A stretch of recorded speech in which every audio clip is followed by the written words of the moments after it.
9 seconds from now, a dead ship will light itself, a name that never existed will be spoken out loud, and a captain who is half human, half machine will break the oldest law of his fleet. Stay with me until the end, because only in the last breath of this story will I tell you the 3 words he hid from everyone, including himself. They called it the Candle Doctrine. In our part of the sky, a life is a flame. We light, we burn, we go out. Bodies are vessels, wicks with rooms, and consciousness is the fire that makes a shape out of darkness. Most flames catch, some don't. Those unlit possibilities, the people who might have been but never were, drift as cold embers just beyond the world's edge. We call them echoes. Captain Riven Sol was born with iron in his blood and a filament in his spine. His mother raised him on lullabies and salt air. His father signed papers that braided his nervous system into a lattice of predictive circuits. Half heartbeat, half processor. Half story, half solution. He commanded the Eidolon Fleet, the only navy in the known arm that flies vessels piloted by echoes. Don't picture rattling chains and pale faces. Picture crews made of math and memory, pilots spun up from the statistical ghosts of lives unlived, kindled in glass bodies for a tour, then laid back gently into the dark when their duty ends. The doctrine has a single unbreakable clause: never kindle an echo of someone who already lives. You don't light 2 fires on one wick. The burn goes wrong. The war began at the edge of the chart, where the night thickens like oil. They arrived without a name, and tried to take ours first. We called them the Quiet Armada because they fought the way silence fights, with erasure instead of impact. They sent weapons that listened to our nerves and veered where fear would veer. They moved like a choir that guessed our next note before we breathed it. Every admiral failed that prediction. Every algorithm learned the same humiliating lesson: the quiet weren't guessing. They were remembering a future we hadn't reached yet. Riven held the line with ghosts. He lit echo squadrons from the census of the neverborn. An engineer who would have grown up in land if the flood hadn't come, kindled. A doctor who wasn't conceived because 2 people missed a train, kindled. A poet who never learned there was a word for the color of morning steel, kindled. They flew like music that almost was. The quiet turned. They listened. They started to miss. There's a sound in a command deck when the impossible gets tired. Breathing changes. Chairs creak in relief.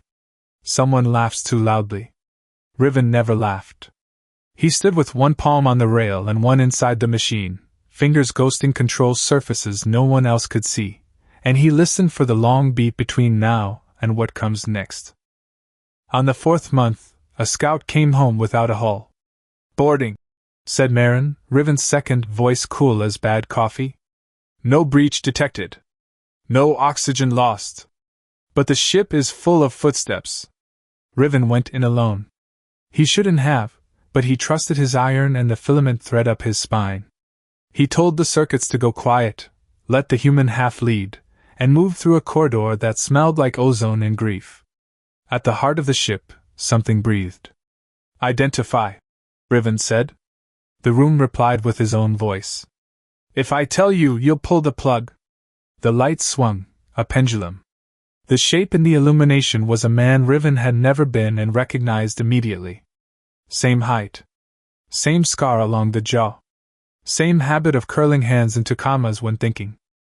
But the eyes carried a map Riven didn't have, a tenderness that kept trying to surface and failing like a dream you can't remember after the alarm. "Echo?" Riven asked, almost a whisper. "Not yours," the other said, and smiled like surrender. "But close enough. I am Riven Sol in a branch that almost happened. I burned there. I didn't burn here. That makes me an echo. That makes me useful." Useful. The word carried a weight only soldiers admire and therapists hate. "How did you get aboard?" Riven asked.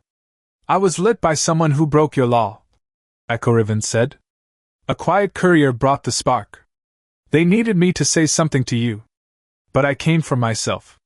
Riven's circuits kicked on to pulse red. "The quiet lit you. They called it alone," Echo Riven said dry. "That's not what it is. We are almost at the part where your stomach clenches. Not yet. Take a breath with me. Echo Riven stepped forward, palms open. The Quiet aren't monsters. They're bad at asking. Where I'm from, I met one of them, and we did the ridiculous thing. We loved each other. And that taught me how they move, how they think, how their choir holds its pitch. Love wasn't a peace treaty. It was a translation key. Your algorithms won't find it. Your ghosts can't guess it. I can. Why would you help us? Riven asked, even as the human half of him already knew. We help the people we might have been, or we don't deserve being. Because I refuse to let you fight blind when I can hand you a lantern. Echo Riven said. But there's a price. It always comes right there, doesn't it? The coin placed on the table, shiny as pain. To anchor me here. Echo Riven said softly. Something has to give. 2 fires, 1 wick. If I stay, you can't? Riven laughed once. It was not a sound he liked. So I die so you can wear my body? No, Echo Riven said. That would be theft. I'm saying there's a third way. Your iron half, the lattice. It can host me without extinguishing you. But it will cost your memory of everyone who defines you as human. You keep your duty. I keep what I know. The machine keeps us both alive. And I bring you the moves that stop the choir. Here's the part almost nobody says. The hardest choices aren't measured in blood. They're measured in names you won't know anymore. Who did you love? Riven asked, suddenly angry, suddenly 16. What was their name? Echo Riven's mouth made a shape that wasn't a smile. Illith, he said. A navigator in the quiet convoy. She taught me to hear the rests between our notes. She taught me that silence isn't empty. It's waiting. Riven wanted to hate the name. He couldn't. It sounded like tide against a pier. It sounded like the kind of patience that forgives you before you make the mistake and holds you anyway after you do. Marin, lock the deck, Riven said. No one in. No one out. He turned to his other self. If we do this, the fleet survives? If we don't, Echo Riven said, the quiet will split us like a cord. Your ghosts will go out one by one until you think candles were a myth. How do I know you're not a weapon wearing my face? Riven asked. Echo Riven's eyes softened. Because I still flinch when I hear our mother's voice in the back of my head telling us to sit up straight. Because I still count bulkhead rivets when I'm worried. Because I'm you with one variable changed, I let love disrupt the model. Riven closed his eyes and listened to the filament in his spine. The iron spoke in equations. The human spoke in ache. The captain spoke in orders that hurt. Do it, he said. They moved to the keel chamber, the place where the ship's heart and the captain's lattice meet. No ritual. No ceremony. Just 2 versions of one man agreeing to share a skeleton. It felt like drowning in a mirror. Riven allowed the lattice to open, let the circuits map another pattern over his own. He felt Echo Riven, warm, wicked with compassion, full of memories that didn't belong in this world, thread into the iron. Something in Riven protested the way skin protests a new scar. Something else sighed like a door closing in a house you grew up in. When it was over, Riven stood and didn't recognize his own balance. He touched the console and tasted a flavor of silence he had never known. It was beautiful. It was terrifying. It was Illith's. Captain? Marin's voice through the intercom. We're at the Darkwater verge. The quiet choir is forming. Riven looked at his hands. One was flesh and salt. The other was wire and patience. Both were him. Both were not. We're ready, he said, and heard both voices at once. The battle at Darkwater Verge is taught now to cadets who don't believe in ghosts until the room goes quiet and the instructor says, listen. We won't walk through every turn. You don't need to see the whole map to understand what happened. The quiet move on harmonics. They test your fear. They press on your hesitation. They expect you to spend courage early. Echo Riven's knowing turned the deck into a score. He moved ships on rests, ordered burns on breaths, inverted patterns until the choir tripped over its own anticipation. When the quiet pivoted to their spiral cut, the one they saved for stubborn prey, Riven slid the Eidolon wing into the negative space and lit flares only ghosts can light, memories of lives that could have steadied a hand, kept a promise, said yes. We don't usually think of absence as a weapon. That day, it was a shield. The choir staggered. It tried to listen harder. It tried to drown us with louder silence. Echo Riven leaned into it and whispered a sequence no machine had found, the cadence of Ilitha's breathing when she was about to change direction without telling anyone yet. Love as algorithm. Tenderness as math. It held. When the firing stopped, the verge still existed. Our ship still held shape. The quiet dimmed, then withdrew, not broken, not defeated, but finally invited to doubt. After, the Admiralty wanted to cheer. They also wanted to jail Riven for breaking the doctrine. You can love a man for saving your life and still fear the thing inside him that helped. Riven walked the observation ring alone. He looked at the cold arc of nothing, the way space pretends to be empty. He tried to recall Marin's laugh. He tried to remember the smell of machine oil on the deck when he was 12. He tried to count the exact shade of his mother's eyes. Each detail slid like a fish through a net with 2 wide holes. The price had been paid faithfully. The names were leaving. Echo Riven surfaced in the lattice. We can switch, he said, gentle. You take memory. I take duty.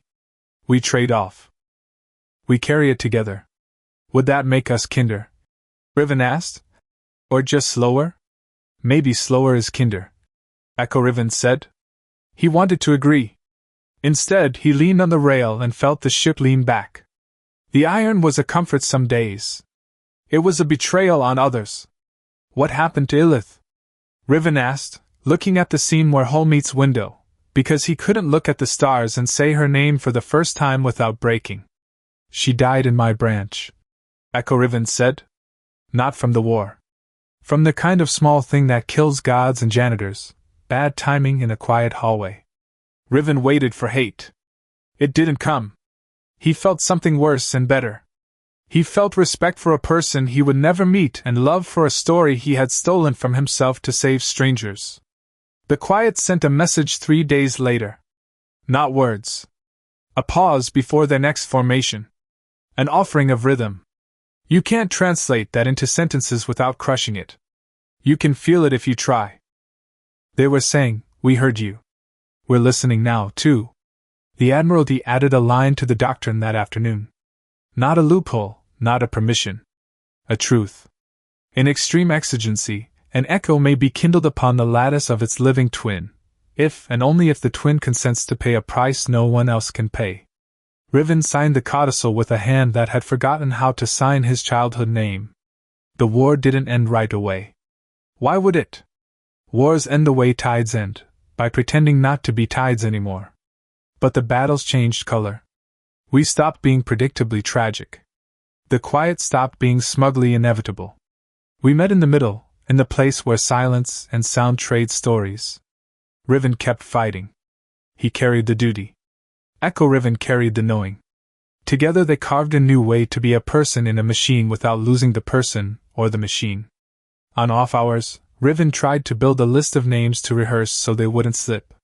He wrote them on his palm: Marin, Jax, Mother, Doc 10.